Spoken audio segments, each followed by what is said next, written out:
Hello, good morning. तो कैसे हैं आप सब? तो आज का हम 12th का चैप्टर लेंगे जिसका नाम है इकोसिस्टम। ठीक है, तो इकोसिस्टम के बारे में हम सब आज डिस्कस करेंगे कि इकोसिस्टम एक्चुअली होता क्या है। ये बेसिक टॉपिक है। मीन्स कि आपने इसको इससे बैक साइड में आप जितनी भी क्लासेस चली हैं आप उसमें पढ़े होंगे, हाई स्कूल या 10th जो भी है। ठीक है, उसमें आपने इकोसिस्टम के बारे में पता होगा आपको। ठीक है, तो इकोसिस्टम एक्चुअली में हम किसको डिनोट करते हैं, कैसे इसको डिफाइन करते हैं, एक्चुअली में आप सबको छोटे छोटे बातें पता होगा। ठीक है, तो अब हम इकोसिस्टम में ऐसे किस चीजों को हम रीड करेंगे, कैसे कैसे क्या क्या इकोसिस्टम को फॉलो करता है। ठीक है, कैसे इन्वायरमेंट का जो नेचर है ना वो कैसे एडॉप्टेशन कैसे हुआ। ठीक है, उसके बारे में देखते हैं। ठीक है, तो एक्चुअली में इकोसिस्टम दो चीजों पर फॉलो करता है, एक बायोटिक और एबायोटिक। आपको पता होगा एबायोटिक और बायोटिक क्या होता है। तो बायोटिक मीन्स होता है लिविंग और एबायोटिक में से मतलब होता है नॉन लिविंग। तो बायोटिक जो लिविंग ऑर्गेन्स है उनमें और जो नॉन लिविंग है उनमें, तो इन दोनों के बीच में क्या इंटरेक्शन होता है। ठीक है, क्या इंटरेक्शन है और इन सब के बावजूद भी ये सब आपस में एक लाइक अर्थ पर सब सारे के सारे कैसे हैं, सस्टेन है। ठीक है, तो वो सब प्रोसेस को हम क्या बोलते हैं, इकोसिस्टम बोलते हैं। ठीक है, तो इकोसिस्टम का एक चीज से हम डिफिनेशन लिख सकते हैं, क्या लिख सकते हैं, इट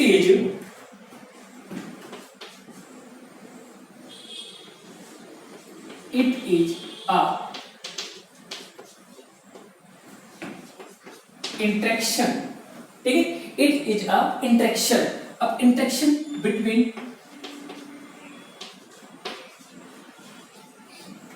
अभी मैंने बोला बायोटिक मीन्स होता है living. Okay, then abiotic means होता है नॉन लिविंग। ठीक, fact. Okay, then biotic and abiotics factors के बीच में क्या होता है, इंटरेक्शन। ठीक है, इंटरेक्शन होता है एज अ इकोसिस्टम, बट इसका रिजल्ट क्या हुआ, which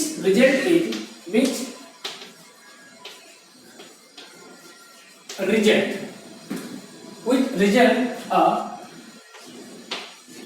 self sustain, क्या होते हैं, सेल्फ सस्टेन होते हैं। ठीक है, सेल्फ सस्टेन एंड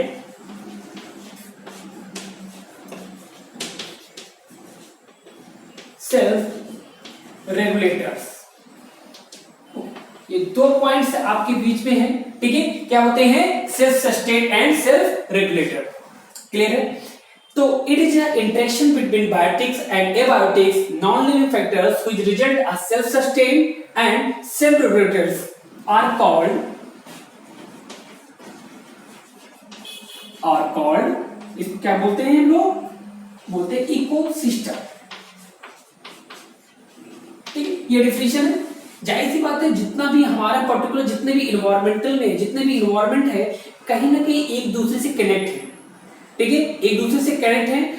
जैसे मान लीजिए हमने कहा बायोटिक और एबायोटिक, ये दोनों आपस में लिविंग और नॉन लिविंग। ठीक है, ये दूसरे से कहीं ना कहीं कनेक्ट है ना, वो चाहे फूड से रिलेशन हो, चाहे वो इन्वायरमेंटल से रिलेशन हो, चाहे ज्योग्राफिकल से रिलेशन हो। ठीक है, हर एक दूसरे से कनेक्शन है, क्योंकि कनेक्शन है तभी वो सर्वाइवल ऑफ द फिटेस्ट से सर्वाइव कर रहे हैं। नहीं तो अगर सोचो कि एक फॉरेस्ट में अगर कोई फॉरेस्ट में अगर शेर ही शेर हो जाए तो जाहिर सी बात है हमारे और एनिमल्स खत्म हो जाएंगे। या अगर सोचो कि अगर कोई फॉरेस्ट में अगर लायन ही ना रहे, ठीक है, तो जितने भी मान लीजिए डियर की क्वांटिटी या जो जितने भी हार्बिवोरस प्लांट हैं, ठीक है, जितने भी हार्बिवोरस एनिमल्स है, प्लांट है सॉरी, ठीक है, तो वो सब क्या हो जाएंगे, उनकी क्वांटिटी की इंक्रीजमेंट हो जाएगी, बढ़ जाएगी। लेकिन उन्हीं को बैलेंस करने के लिए क्या होता है, एक लाइन का फॉर्मेशन होता है। लाइन होता है वो क्या करता है, उस चीजों को जितने भी मान लीजिए किसी भी एरिया में जितने खाने के प्रोडक्ट है उतना ही तो क्या करेगा, उतना ही तो एनवायरमेंट अडॉप्ट करेगा। अगर खाने की क्वांटिटी से आप ज्यादा आ जाएंगे, मतलब स्पीसीज की संख्या क्या हो जाएगी, ज्यादा हो जाएगी। ठीक है, तो वहां पे क्या हो जाएगा, वहां पे प्रॉब्लम क्रिएट हो जाएगी ना। तो इसी चीज को बैलेंस, जो बैलेंस बना होता है एक्चुअली में, उसी को हम क्या बोलते हैं, इकोसिस्टम बोलते हैं। क्लियर है ना? अब बेसिक चीज बात हो रही है कि पहला पॉइंट तो ये हो गया था, डिफिनेशन है बेसिक। बहुत ही इजी डिफिनेशन है। देन अब बात आती है कि जो टर्म है उसको किसने दिया था, तो term ecosystem was given by, बहुत ही अच्छे साइंटिस्ट हैं जिनका नाम है एजी टेंसले, ठीक है, एजी टेंसले। अब बात करते हैं कि एजी टेंसले ने इसको तो नेम प्रोवाइड कर दिया, ओके। अब एजी टेंसले ने अपनी लैंग्वेज में एक डिफिनेशन दिया था, कहने का मतलब होता है किसके हिसाब से, तो अब किसके हिसाब से, एजी टेंसले के हिसाब से, तो according to him, according to him, ठीक है, according to him, according to him मतलब क्या होता है कि इकोसिस्टम इज, ठीक है, इकोसिस्टम इज स्मॉलेस्ट। ये सबसे इंपॉर्टेंट क्वेश्चन पूछता है बेटा, इकोलॉजिकल हायरार्की में पूछा आता है ना कि सबसे स्मॉलेस्ट, ठीक है, सबसे स्मॉलेस्ट कौन सा होता है, मतलब कौन सी सिस्टम होता है, जैसे मान लीजिए पॉपुलेशन है, स्पीसीज है, कॉमन, ठीक है, कम्युनिटी है, इसके बाद इकोसिस्टम होता है ना, तो सबसे स्मॉलेस्ट कौन सा होता है इकोलॉजिकल हायरार्की में, तो आप क्या बताओगे, इकोसिस्टम होता है, ठीक है। Smallest structural and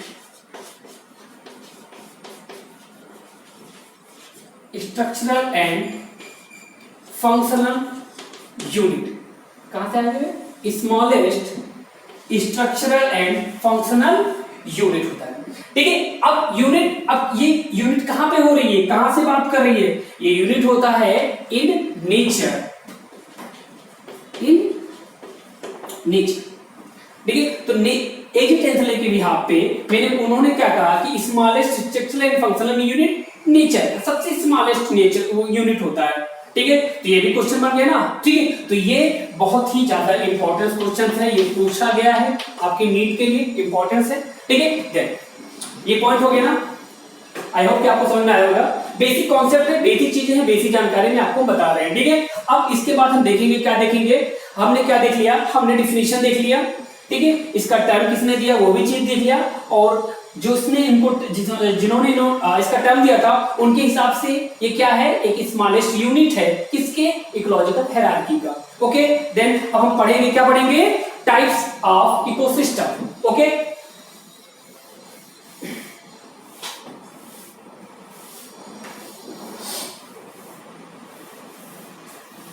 types of ecosystem,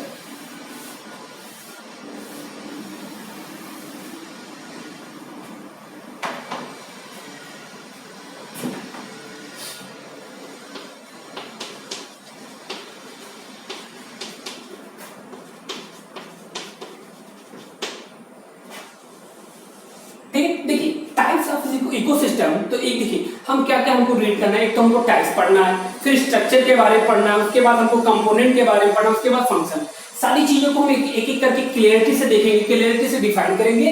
तो एक्चुअली में क्योंकि देखा जाए तो इस चैप्टर में बड़ा इंटरेस्टिंग चैप्टर्स है। क्यों इंटरेस्टिंग चैप्टर्स है, क्योंकि ये आप इसको फीलिंग कर सकते हो, फील से आप पढ़ सकते हो, क्योंकि हर चीज को आप इमेजिन करोगे।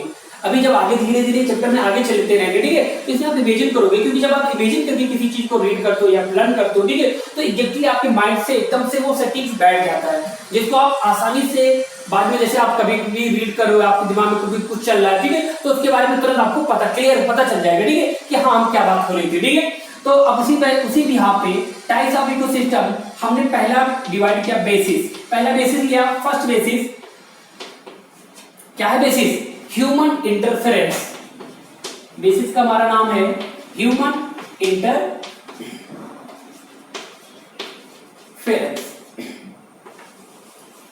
अब टाइप्स ऑफ इकोसिस्टम, बेसिस हमने क्या लिया, ह्यूमन इंटरफेरेंस। अब ऐसा इकोसिस्टम जहां पे ह्यूमन का इंटरफेरेंस ना हो, और अगर हो भी तो कैसा, ठीक है, लेकिन होना क्या चाहिए, ह्यूमन इंटरफेरेंस। चलो उसको हम देख लेते हैं। तो अगर हम बात करते हैं इंटरफेरेंस के हिसाब से, तो यहां पे इसको दो पार्ट्स में डिवाइड किया गया, कितने पार्ट्स में, दो पार्ट्स में, ठीक है। एक होता है हमारा, पता होगा, नेचुरल इकोसिस्टम।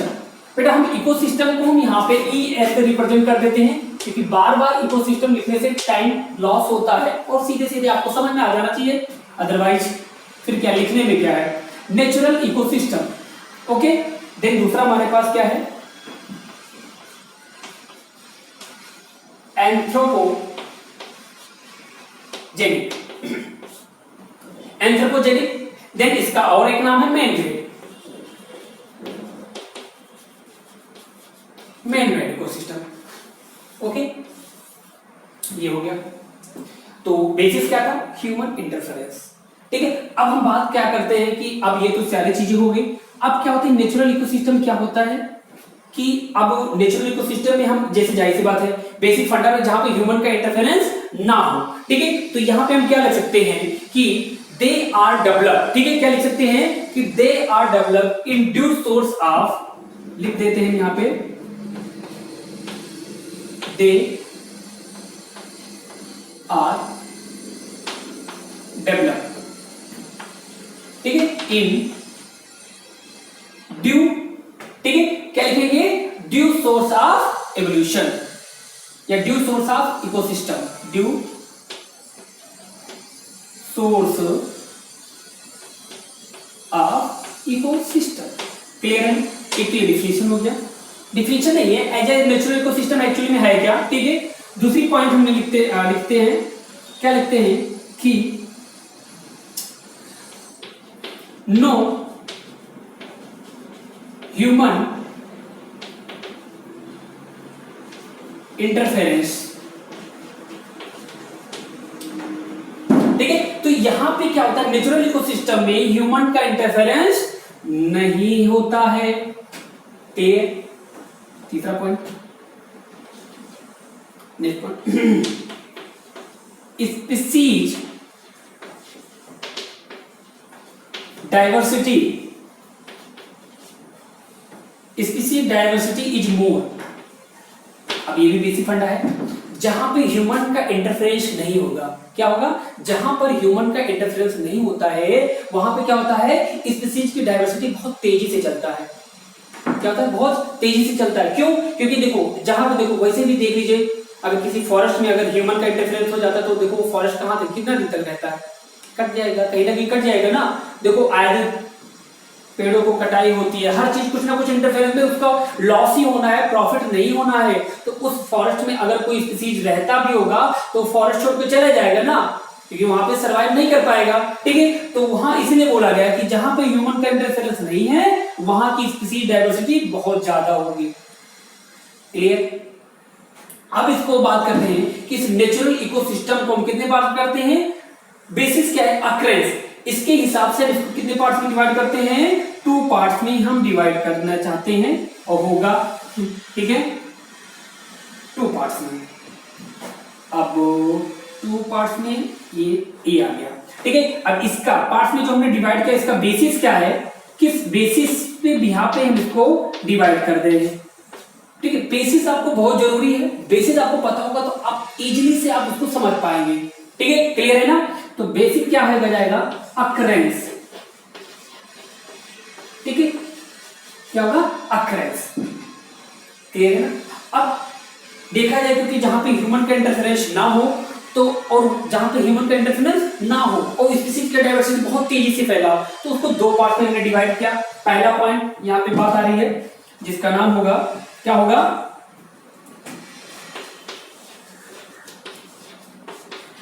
Terrestrial ecosystem. ठीक है, और दूसरा क्या पॉइंट हमने लिखते हैं, यहां पे हमने लिख दिया क्योंकि मैंने एरो कर दिया है, एक्वाटिक इकोसिस्टम। ठीक है, टेरेस्ट्रियल इकोसिस्टम एंड एक्वाटिक क्या है, इकोसिस्टम।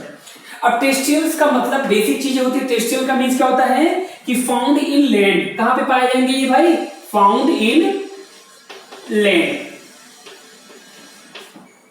ठीक है, ये टेरेस्ट्रियल का है। ठीक है, तो टेरेस्ट्रियल के एग्जांपल्स क्या होते हैं, एग्जांपल्स भी आपको आना चाहिए, लाइक डिजर्ट्स। ठीक है, डिजर्ट्स के बाद फॉरेस्ट, फॉरेस्ट के बाद एक grassland.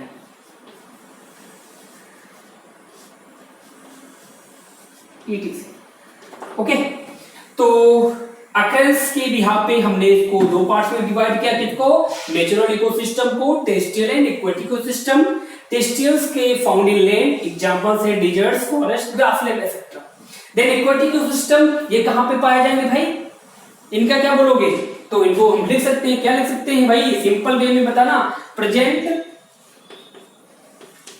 Inside water, present inside water. ठीक है, ये तो हो गया।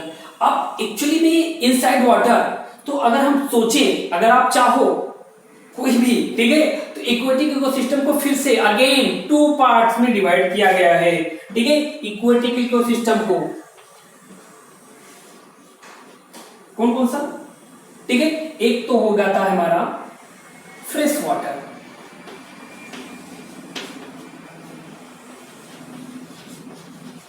ठीक है, फ्रेश वाटर इकोसिस्टम। दूसरा हमारा हो जाता है marine water ecosystem, marine ecosystem. Okay, ये दो पार्ट में हमने डिवाइड कर दिया। अब fresh water and marine waters, इसके एग्जांपल्स क्या होते हैं भाई, सिंपल से बता सकते हो आप। इसके एग्जांपल जाएगा फ्रेश वाटर, तो फ्रेश वाटर का एग्जांपल्स आ जाता है ponds, lakes and river, ETC। ठीक है, मराइन वाटर्स का सीधे सीधे एग्जांपल्स में आ जाएंगे हमारे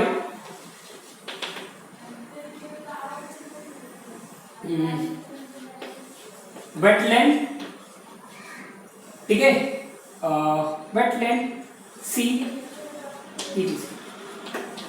ठीक है, ये क्लियर है। आई होप कुछ जितना मैंने अभी बेसिक चीजें जितना भी मैंने बताया है आपको समझ में आ रहा होगा। ठीक है, क्योंकि ये सब बहुत ही इजी है, सब आप इसको रिवीजन कर लोगे तो आपको इजीली वे में आपको सारी चीजें समझ में आ जाएगा। ऐसा नहीं, ऐसा कोई भी वर्ड नहीं है जो आपने अपनी बेसिक लाइफ में या बेसिक चीजों में इसको आपके ना सुना हो, कोई भी ऐसा वर्ड नहीं है, सब यूजफुल है, बहुत ही इजी कॉन्सेप्ट है और बहुत ही इजी चैप्टर है। ठीक है, लेकिन हाँ, इसके आगे भी बहुत सारे प्रोसेस होते हैं जो आपको लगेगा, क्योंकि अभी मैंने पहला बेसिस स्टार्ट किया, फर्स्ट बेसिस है। ठीक है, और भी बेसिस होते हैं जिसके हिसाब से इसका टाइप्स है। ठीक है, तो ये तो मैंने बता दिया था टेरेस्ट्रियल एंड एक्वेटिक के बिहाफ पे। अब हम थोड़ा सा देखेंगे और किसके बारे में, क्योंकि फ्रेश वाटर्स को भी हम अगेन भी पार्ट्स में डिवाइड करना है। ठीक है, तो आई होप कि इतना समझ में आ गया होगा, तो इसको हम रब कर देते हैं। ठीक है, क्लियर है ना, चलो।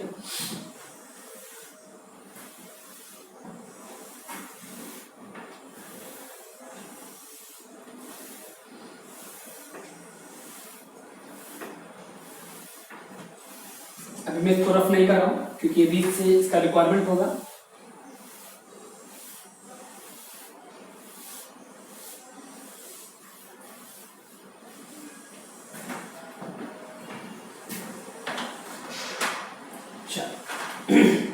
ठीक है, अब फ्रेश वाटर को हम फिर से अगेन लिखते हैं इसको, क्योंकि अभी फिर से इसको हमको डिफाइन करना है।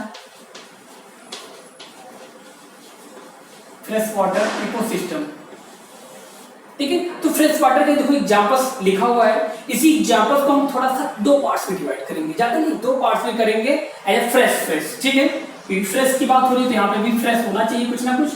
ठीक है, ठीक है, अब बात यहाँ पे ये चीज हो रही है कि देखिए, क्योंकि देखिए अब यहाँ पे बात आ रही है कि यहाँ पे दो टर्म्स है, दो टर्म्स का मतलब पहले दोनों टर्म्स का नाम लिख भी दे रहे हैं। एक का नाम है लोटिक इकोसिस्टम, ठीक है, और दूसरा है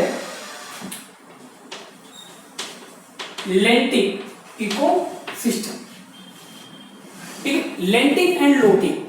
देखिए, लोटिक का मतलब होता है, क्या होता है, मतलब रनिंग वाटर।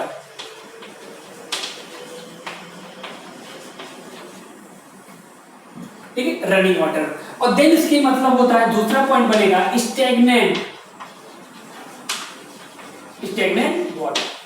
दैट मींस कि फ्रेश वाटर इकोसिस्टम को हम अगेन दो पार्ट्स में डिवाइड किया गया, लोटिक एंड लेंटिक। लोटिक जो वर्ड है ये एज एक लोटा होता है ना, आपने सुना होगा लोटा। ठीक है, लोटा, तो लोटा का मतलब होता है एज, मान लीजिए ऐसा लोटा हुआ है, जैसे लोटा किस टाइप का होता है, आप इमेजिन करके भी दिखा देते हैं, ये न्यूटा होता है, ठीक है। अगर किसी फ्रेश वाटर में, कहने का मतलब किसी चीज में इस पार्ट को रखिए और ये क्या कर जाए, मूव करता हुआ आगे चला जाए, ठीक है, मूवमेंट करता हुआ चला जाए, तो ठीक है, तो उसको बोलते हैं लोटिक, इसीलिए इसका नाम पड़ा, लोटा से लोटिक पड़ा, ठीक है। तो lotic ecosystem as a running water, तो रनिंग वाटर में से कौन सा है भाई, पता होगा कि एक ही नाम आ रहा है जिसका नाम है रिवर, ठीक है। तो इसका एग्जांपल्स में क्या जाएगा, रिवर, ओके। देन अगेन क्या रहता है भाई इसका एग्जांपल्स में, लैंटिक में, ठीक है। तो अभी स्टेगनेंट, स्टेगनेंट मतलब होता है जहां पे वाटर एकदम कांस्टेंट में हो, ना लोटिक ना नो रनिंग, कुछ नहीं, एकदम कांस्टेंट, कांस्टेंट मतलब स्टेगनेंट, स्थिर, ठीक है। ये पार्ट होती है। तो यहाँ पे मेरे पास दो एग्जांपल आ रहे हैं, पॉन्ड्स और लेक्स, तो पॉन्ड्स एंड लेक्स क्या होते हैं, ठीक है। तो ये होते हैं कुछ fresh water aquatic system, clear है ना, सारी चीज लगता है ना, सब एक जैसा नाम लग रहा है ना, ठीक है। तो हमारा पहला बेसिस था, पहला बेसिस में से हमने पहले पॉइंट को उठाया, अभी मेरा क्या बाकी हुआ, फर्स्ट पॉइंट में से नेचुरल तो हो गया, अब हम क्या देखेंगे, एंथ्रोपोजेनिक या मैन मेड, उसको बारे में रीड कर लेते हैं। हमारा पहला पॉइंट हो गया clear, natural ecosystem,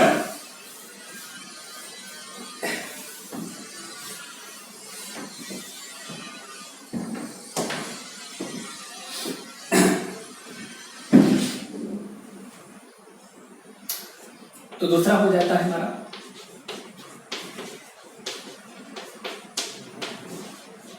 anthropogenic man made, ये भी आपको पॉइंट में लिखवाया था, इसके बारे में अभी आपको मैंने बताया, ठीक है। तो एक्चुअली में जो मान लीजिए क्या होता है भाई, ठीक है। तो अब इसका डिफिनेशन क्या होगा, डिफिनेशन सबसे पहले आप लिख लीजिए, they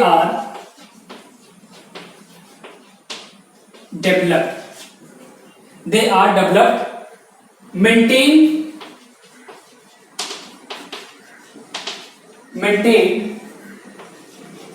by human, क्लियर है भाई, किसके द्वारा होता है, ह्यूमन, किसके, देखो जो हमारा एंथ्रोपोजेनिक और मैन मेड होता है वो बिना ह्यूमन के, बिना ये ह्यूमन क्या करेगा, एक तो ह्यूमन डेवलप भी करेगा और उसको मेंटेन भी रखेगा, ठीक है। बिना ह्यूमन इंटरफेरेंस के ये संभव नहीं है, इंटरफेरेंस, ठीक है। ये कलर आपको दिख नहीं रहा होगा अच्छे से, लेकिन मुझे अच्छा लग रहा है फिलहाल के लिए, ठीक है। They are develop maintain by human interference, clear है फर्स्ट पॉइंट, ठीक है। नेक्स्ट पॉइंट हम क्या इस पे लिखेंगे, नेक्स्ट पॉइंट सबसे पहली बात है कि वहां पे क्या था, ह्यूमन का इंटरफेरेंस था, बट यहाँ पे ह्यूमन का इंटरफेरेंस है, ठीक है। तो ह्यूमन वो पॉइंट हो गया था, हो गया यहाँ पे, क्योंकि ह्यूमन का इंटरफेरेंस यहाँ पे है, ठीक है। थर्ड पॉइंट वहां पे क्या था, किसमें, नेचुरल इकोसिस्टम में, थर्ड पॉइंट मैंने लिखवाया था कि स्पीशीज डाइवर्सिटी इज मोर, ठीक है। तो वहां पे क्या होता है, जब ह्यूमन का इंटरफेरेंस नहीं होता है तो वहां पे क्या होता है, स्पीशीज की जो डाइवर्सिटी होती है बहुत तेज से बढ़ती है, ठीक है। बट जब यहाँ पे ह्यूमन का इंटरफेरेंस हो गया तो यहाँ पे लिख सकते हो स्पीशीज डाइवर्सिटी इज लेसर, क्या हो जाएगा, कम होता जाएगा, कम होता जाएगा, ठीक है। तो ये हो गया, कम होगा, कम होगा तो जाहिर सी बात है ये कुछ इसकी कम ही रहेगी ना, ठीक है। तो अब इसका एग्जांपल्स हम देख लेते हैं, ठीक है। फर्स्ट एग्जांपल्स क्रॉप फील्ड, ठीक है, ये भैया क्रॉप फील्ड सबसे ज्यादा इंपॉर्टेंस के टॉपिक का यही इंपॉर्टेंस है, ठीक है। क्रॉप फील्ड पूछता है कि टाइप्स ऑफ कौन से बेसिस पे हम इसको डिवाइड करते हैं क्रॉप फील्ड को, ठीक है। तो यही आता है क्रॉप फील्ड। क्रॉप फील्ड क्या है, anthropogenic man made, anthropogenic man made ecosystem, ठीक है, क्लियर है ना। कौन सी बेसिस के हिसाब से था, ह्यूमन इंटरफेरेंस के भी यहाँ पे, इसको एक नाम और है, एक नाम से और जानते हैं जिसको कहते हैं एग्रो इकोसिस्टम, क्लियर ना, agro ecosystem. Then second point मतलब दूसरे एग्जांपल्स में आपने सबने पढ़ा होगा जूलॉजिकल पार्क। जूलॉजिकल पार्क में भी देखिएगा बहुत सारी स्पीसीज को क्या करते थे हम एकदम प्रिजर्व करके रखते हैं। वहां पे हमारे पास में क्या होते हैं प्रिजर्व करके, और वहां पे ह्यूमन का इंटरफेरेंस रहता है ना। पर्टिकुलर देखिए कि इधर से उधर टाइगर का जितने भी रिजर्व मतलब पार्क है ना, इनके अंदर टाइगर का इधर लाना, कोई बहुत सारे डिफरेंट टाइप की स्पीसीज को पर्टिकुलर एक्सचेंज किया जाता है इधर से उधर। ठीक है, थर्ड पोजीशन में मतलब थर्ड नंबर पे आ जाता है हमारा बॉटनिकल गार्डन।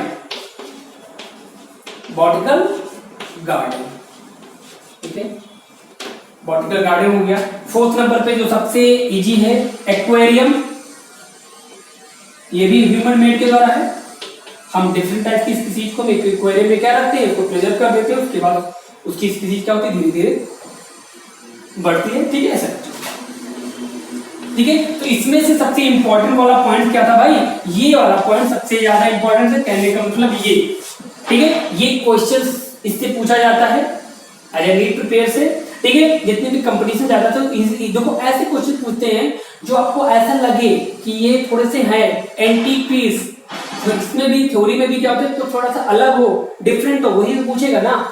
ठीक है, बेसिक कॉन्सेप्ट क्या पता है बॉटनिकल गार्डन ऐसे नॉर्मल नहीं पूछेगा ना, क्योंकि आपको पता है कि ह्यूमन इंटरफेरेंस जूलॉजिकल पार्क में है। क्रॉप फील्ड में थोड़ा सा ऐसा कंफ्यूजन करके एग्रो इकोसिस्टम पूछ सकता है, एग्रो इकोसिस्टम ना। ठीक है, तो ये थोड़ा सा डिफरेंट लेवल का है। ठीक है, तो ये चाहे क्वेश्चन पूछते हैं। ठीक है, तो आपका फर्स्ट बेसिस कंप्लीट क्या था, human interference, natural ecosystem and human media, anthropogenic. ठीक है, दो टाइप्स हो गए। दूसरा पॉइंट चलते हैं। ठीक है, अब हमारे पास है टाइप्स ऑफ इकोसिस्टम का दूसरा बेसिस या second basis. First basis human interaction, human interference. Now second point basis science. क्या हमारा होगा सेकेंड बेसिस बेटा, साइंस कह रहे हैं पर साइंस। ठीक है, क्या है बेसिस सेकेंड। फर्स्ट में मैंने देखा साइंस, फर्स्ट में मैंने क्या देखा ह्यूमन का इंटरफेरेंस। टाइप ऑफ इकोसिस्टम ही चल रहा है, type of ecosystem basis first human interference, basis second science. ठीक है, एक्चुअली भी अब यहाँ पे बात आ रही है साइज की, इकोसिस्टम की कैसे कैसे साइज से हम डिफाइन कर सकते हैं। ठीक है, तो ये 4 टाइप्स के साइज होते हैं, आपको लगता होगा लेकिन आपको बहुत ही इजी है। नंबर 1 फर्स्ट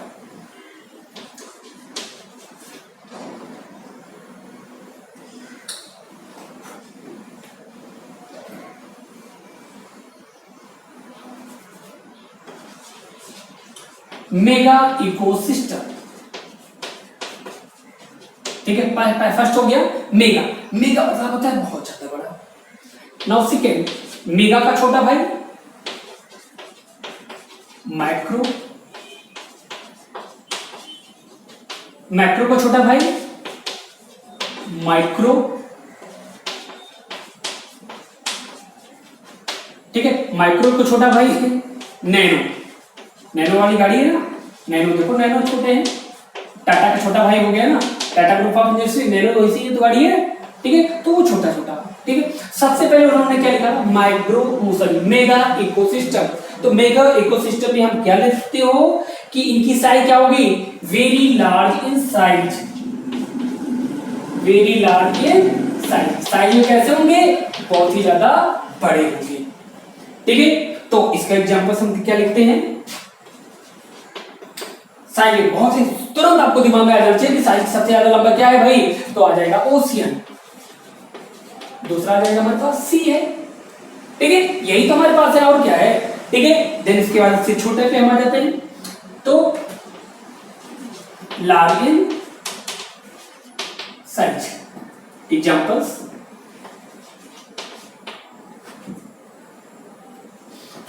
अब बताइए भाई इसमें क्या जाएगा, ओशियन सी हो गया। ठीक है, तो उसके भी यहाँ पे हमको यहाँ पे बात करें तो यहाँ पे क्या आ सकता है एग्जांपल बताइए, जो ना तो ओशियन से रिलेशन हो ना तो स्मॉल भी हो, थोड़ा सा लार्ज अमाउंट में हो। लार्ज अमाउंट, तो लार्ज अमाउंट में एक ही वर्ड आ जाता है दिमाग में तुरंत, forest. Ocean sea and forest हो गया। देन इसके बाद अगेन चलते हैं माइक्रो पे, तो माइक्रो में हो जाएगा small. Small in size. Examples यहाँ पे स्मॉल साइज में नंबर में स्मॉल है, ठीक है, तो यहाँ पे हो जाएगा पॉन्ड्स, लेक्स, ठीक है। इनकी जो साइज होती है बहुत ज्यादा छोटी होती है भाई। पॉन्ड्स पर्टिकुलर एक एरिया में, ठीक है, पर्टिकुलर एक एरिया में क्या होता है, पॉन्ड्स और लेक्स भाई छोटे छोटे होते हैं ना, ज्यादा बड़े भी तो नहीं होते हैं, ठीक है। लेकिन ये हमारा पास आ जाता है नैनो इकोसिस्टम। तो